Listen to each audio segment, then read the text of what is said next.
Hello, my fellow Ripplers. This is Chris Miles, your cash flow expert and anti-financial advisor.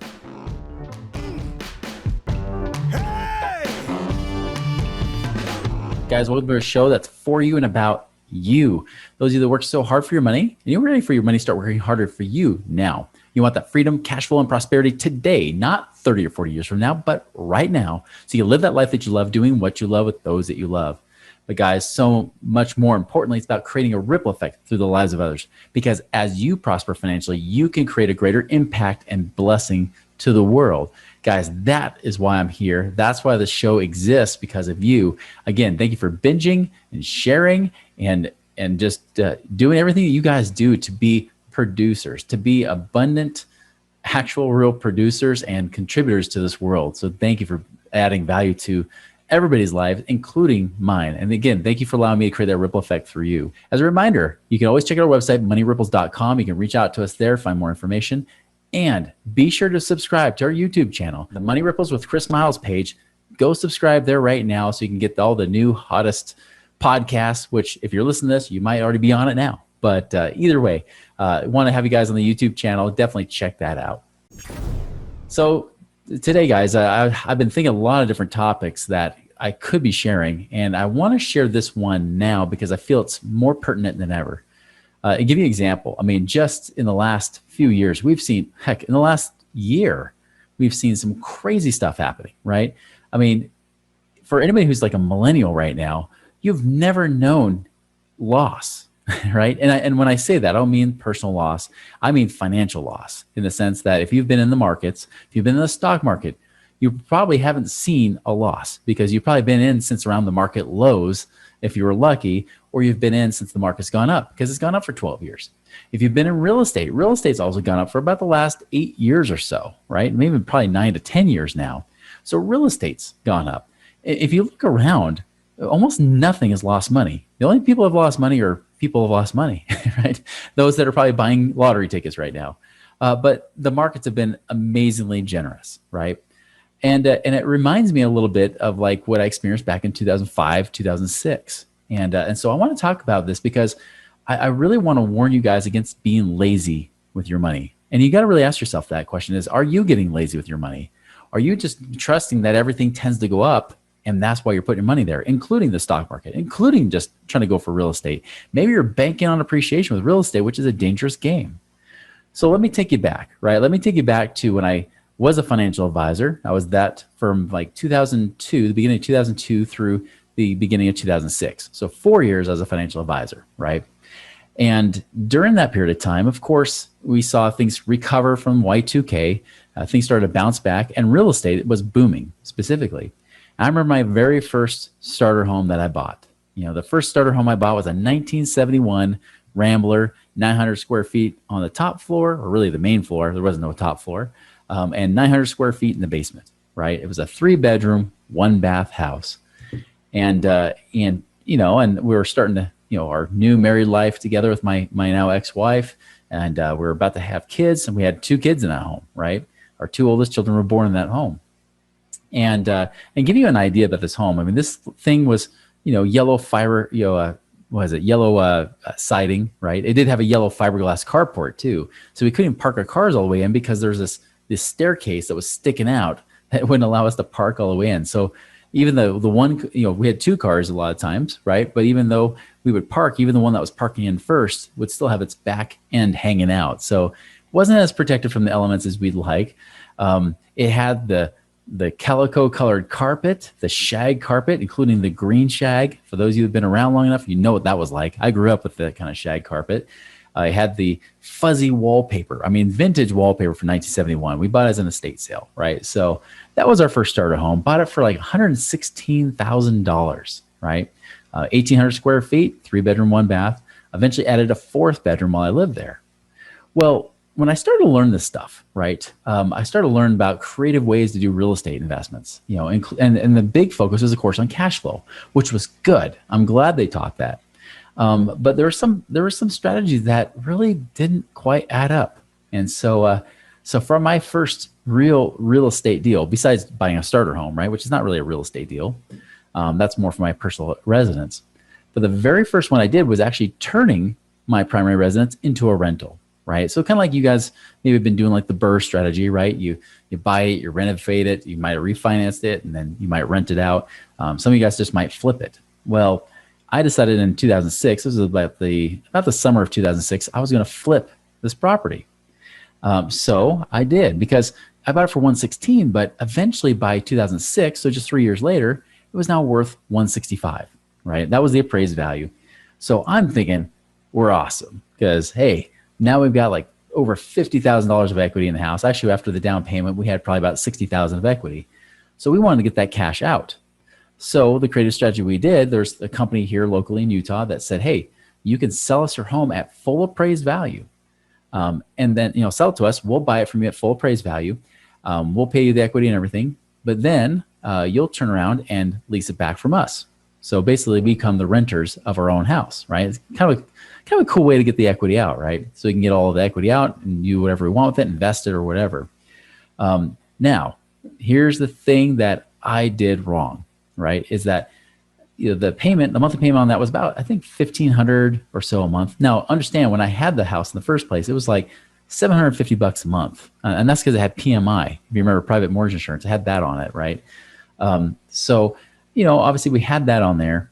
So I was like, all right, cool. At least we won't have that anymore. But still, I went from $750 to like $1,500 a month.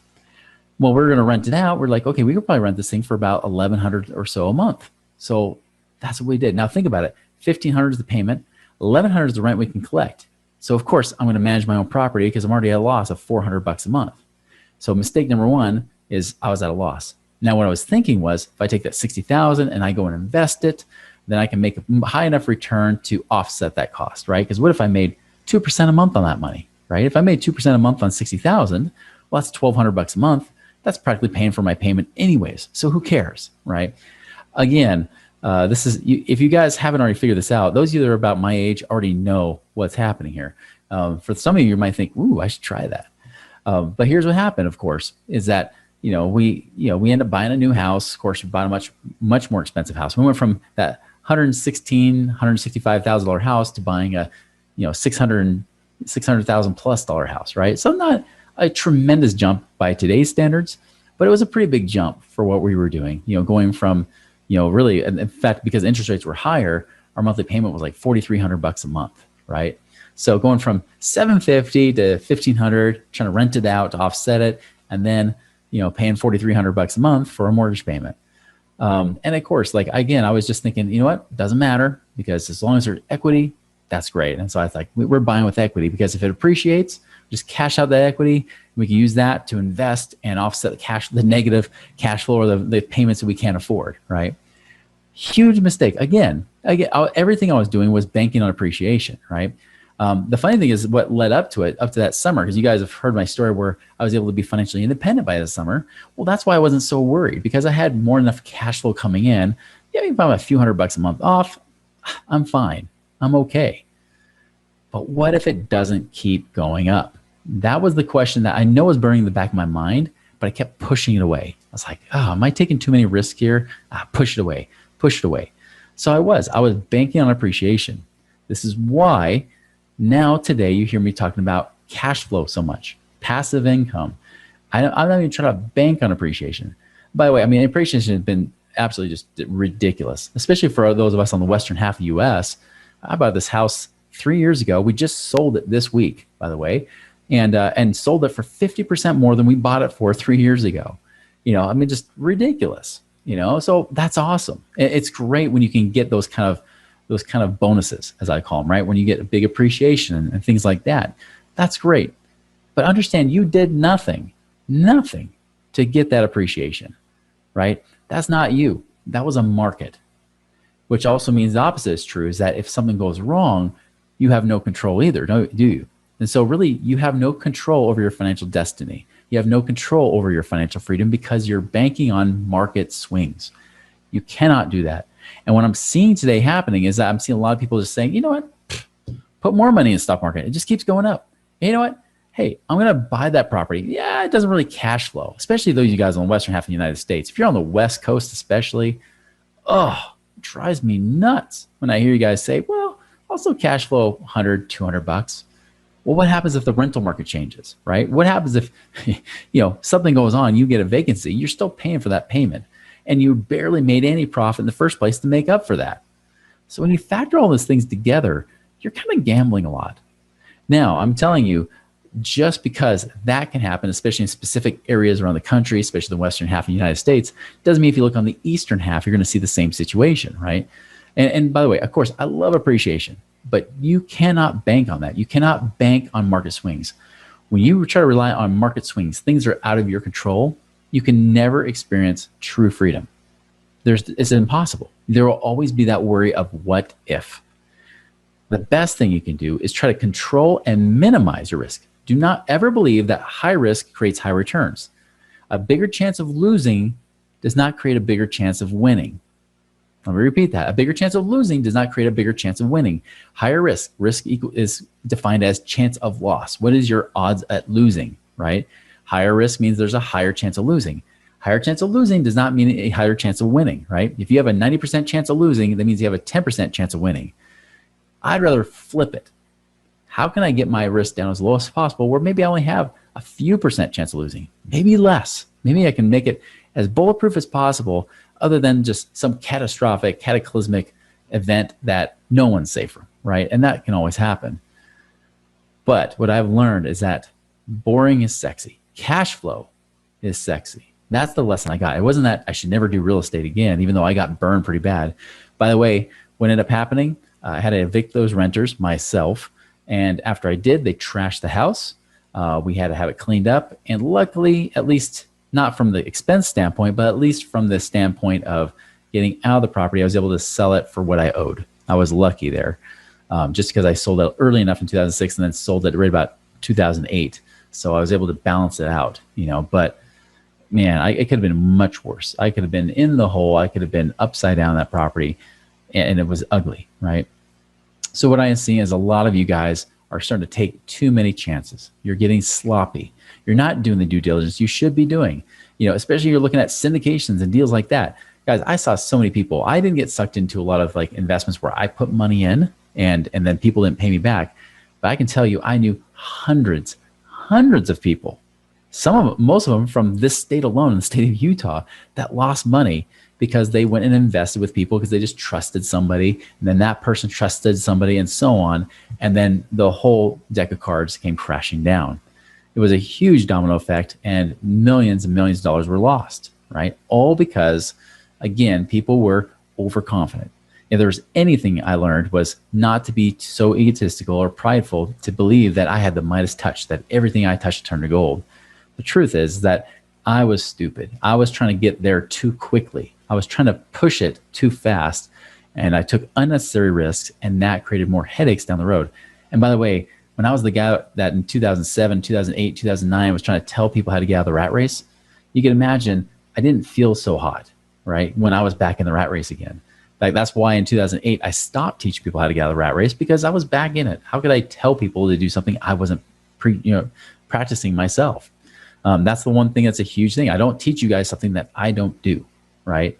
I just can't speak that way. I have to speak from experience, to be able to teach something at a deeper level. So I'm telling you right now, there are many, many, many, many people getting lazy. This is why when people are buying crypto, they're like, oh, well, it goes up. I buy stocks, it goes up. I buy real estate, it goes up. That should never be that should not be your wealth plan. You should not be banking on things going up in value. You cannot bank on appreciation. Bank on cash flow. And cash flow where you can minimize the risk as much as you can to ensure the cash flow keeps coming in. And that doesn't mean anything is risk-free. But I can assure you, if you do it right, and you do it with the right conditions, things can work out great. So when I buy my properties, I love buying properties that have equity in them, right? Heck, I put a 20% down payment on my properties, or 25% even down payment on properties, to make sure that even if the market goes down, I still have an exit strategy, right? So make sure you always have an exit strategy. Make sure there's a way to get out. Make sure you set rules on yourself. Like for example, in the stock market, when I taught people how to trade, I would say put a stop loss. If it drops below X amount of dollars, get out. Don't question it, just get out. Don't let your emotions try to convince you to stay in when things start going down. If it hits a certain point, pull out. Because I'll tell you, the thing that happens with everybody, right? Human nature just says they don't want to lose. You don't want to lose anything, right? This is why people have such a hard time losing weight, because they don't want to lose anything. You got to release the weight. You got to, get trimmed up or do something where you create or get more of something, not lose something. Same thing with losing money in the stock market. People will refuse to lose money. And this is true with crypto, right? Any kind of market. People don't want to lose money, so they hang on. They just hang on, clutching it as it's going down, down, down. The best thing you do is, if an elevator is going down, instead of waiting for it to get to the bottom, bail out on another floor. Even if it's a lower floor than you were on before, find a way to bail out. So pick that stop loss, right? Pick that point where you say, this is non-negotiable. I will not let this go below this price. If I do, I'm out. I just got to get out. Even if it bounces back, don't look back, because it's always hindsight 2020, right? But don't look back. Even if you could have made money because you got out at the wrong time, it doesn't matter. It's better than riding it all the way down for a year or two of a down market only to watch it pop back up because you waited too long. You got to respond quickly.